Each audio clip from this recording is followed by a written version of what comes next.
दोस्तों आज हम बात करेंगे दुनिया के कुछ ऐसे फेमस लोगों के बारे में जिन्होंने इस्लाम कबूल किया, जिसमें से पहला नाम आता है जोरम बेन का। जोरम बेन एक पॉलिटिशियन है। नीदरलैंड में इनका जन्म हुआ था और ये इस्लाम से बेइंतहा नफरत करते थे। इतनी नफरत करते थे कि इन्होंने अपने ही देश की पार्लियामेंट में इस्लाम को बैन करने की मांग की थी, जो इन्होंने इस तरह कहा था।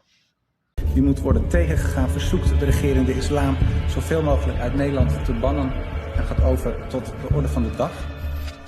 जैसा कि आपने वीडियो में देखा, इन्होंने अपने देश की पार्लियामेंट में इस्लाम को बैन करने की मांग की थी। लेकिन सवाल ये है, इन्होंने इस्लाम को बैन करने की मांग क्यों की थी? ये ऐसा क्या सोचते हैं इस्लाम के बारे में? चलिए वो भी हम आपको दिखाते हैं। Islam is a lie. Islam is a danger. Decided to write an anti-Islam. दोस्तों ये इसलिए इस्लाम से नफरत करते थे कि ये समझते थे कि इस्लाम झूठा है और इस्लाम से खतरा है। इसलिए इन्होंने अपने देश में इस्लाम को बैन करने की मांग की थी। लेकिन फिर उसके बाद इन्होंने डिसाइड किया कि मैं इस्लाम के खिलाफ एक एंटी इस्लामिक बुक लिखता हूँ। उसके बाद क्या हुआ ये भी देखिए। Islam is a danger. Decided to write an anti-Islam book, which started as an anti-Islam book, changed into this search for God, and it ended up me becoming a Muslim. दोस्तों सुना आपने, ये समझते थे कि इस्लाम झूठा है और खतरा है। उसके बाद इन्होंने सोचा लाओ मैं इस्लाम के खिलाफ एक एंटी मुस्लिम बुक लिखता हूँ। जब इन्होंने एंटी मुस्लिम बुक लिखना शुरू करा और कुरान मजीद को पढ़ना शुरू करा, तो इन्होंने जब उसमें देखा कि अल्लाह कौन है, ईश्वर कौन है, गॉड कौन है, जब इनको अल्लाह का असली वजूद पता चला, तो उसका आलम ये हुआ कि ये लिखने तो इस्लाम के खिलाफ चले थे, लेकिन अल्लाह ने इन्हें ईमान की दौलत से नवाज दिया, जिसके बाद ये मुसलमान बन गए।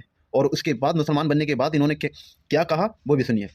I became much more happy after I became Muslim. So I would like to invite everybody to become Muslim, just because it brings peace to your soul and peace to your heart. It is the truth. It resonates with heart and soul. At least look at it from an Islamic perspective. Try to read and study the life of the Prophet. Try to understand what the Muslims believe. Not so much the behavior of Muslims, because there are a lot of Muslims that don't live like Muslims, including myself. I don't always live like a Muslim. I should. We all do. But you should look at the example of all examples, and it was the Prophet. And if you study his life, perhaps you find guidance that leads you to the truth.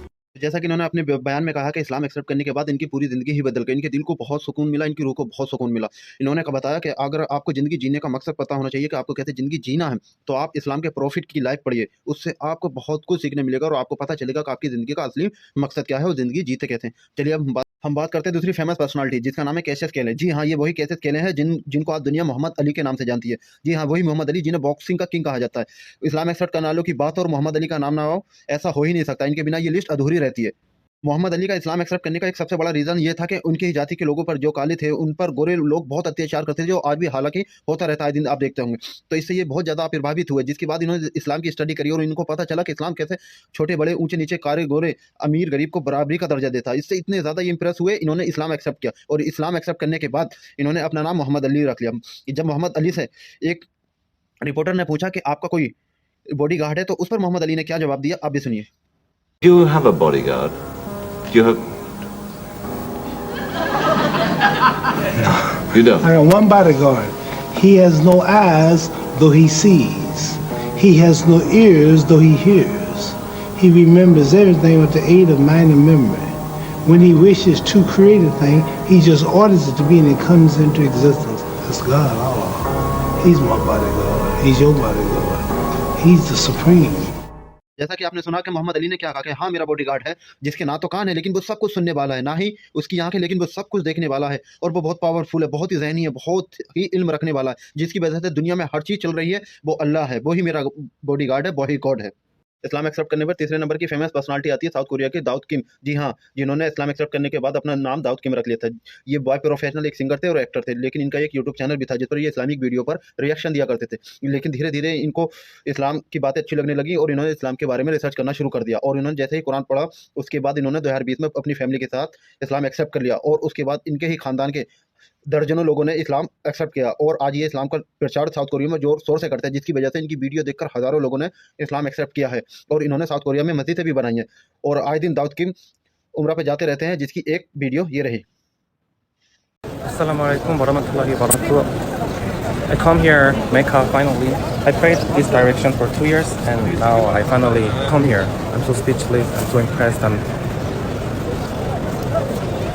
I can't express my feeling. And I make dua for my family and for my Muslim brothers and sisters.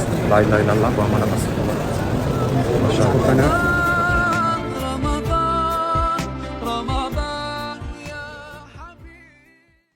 तो ये रहे वो famous लोग जिन्होंने इस्लाम accept किया था। तो आपको वीडियो कैसी लगी, अच्छी लगी हो तो हमें कमेंट करके जरूर बताना और इस वीडियो को अपने दोस्तों तक जरूर शेयर करना। ऐसी वीडियो को देखने के लिए हमारे चैनल को सब्सक्राइब करो और मिलते हैं नेक्स्ट वीडियो में।